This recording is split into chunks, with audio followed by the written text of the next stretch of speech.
Drama Kingson, yung idol. Itong dinudumog at hinihiyawan sa tuwing MGS siya'y siguro yung idol mga kingso. Idol din nato, idol namin ako. Pero ang kanyang dance moves, kontrobersyal. Sino nga ba si Elias? May bagong sinasayaw ang buong Pilipinas ngayon. Sa unang tingin, mukhang naughty. MGS na yun yung idol. Bro.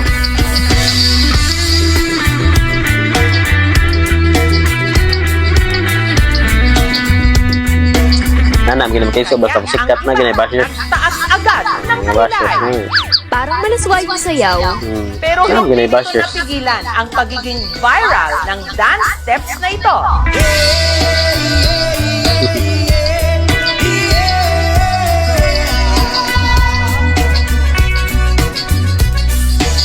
Ito ang signature dance moves ng pinagkakaguluhan ngayon sa mga gigs sa Mindanao.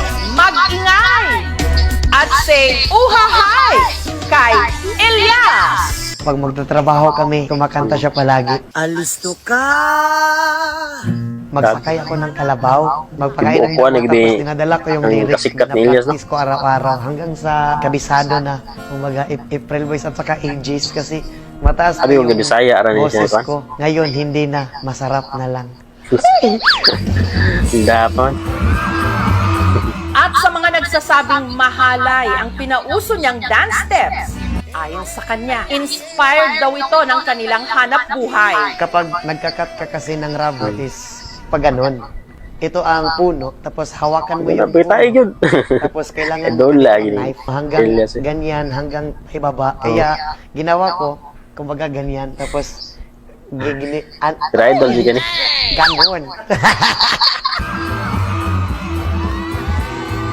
Siguro nasa kanila na lang kung ano yung iisipin nila. O din yung punuan sa guma mga dol. Bata pa lang, nagtatapping na raw si Elias. Araw-araw kami masama sa nagkakat ng rubber, 3 Mo din kon kasi no ning guma nga kon. Paminsan-minsan nga, kapag mag-school ako, mabaho pa yung kamay ko sa rubber. Pero kapag naibenta mo na, umot na yung kwarta. Namimiss ko siya. Gusto ko palaging makikita siya araw-araw. Kaya Yang hindi ko mama. mapigilan na maging emosyonal kapag magbanggit ako ng pangalan ng nanay ko. Basta pamilya ang pag-usapan, yan ang Buotan sa kaya mga kaigsoy. malaking tulong sa akin. Nasasanay na yung katawan ko sa natrabaho na ganun. Nandito na naman ako. Namumunat sa kabutiran. Pero sa halip na maging pulis, sinunod daw niya ang sigaw ng kanyang puso, ang mag-perform. Serve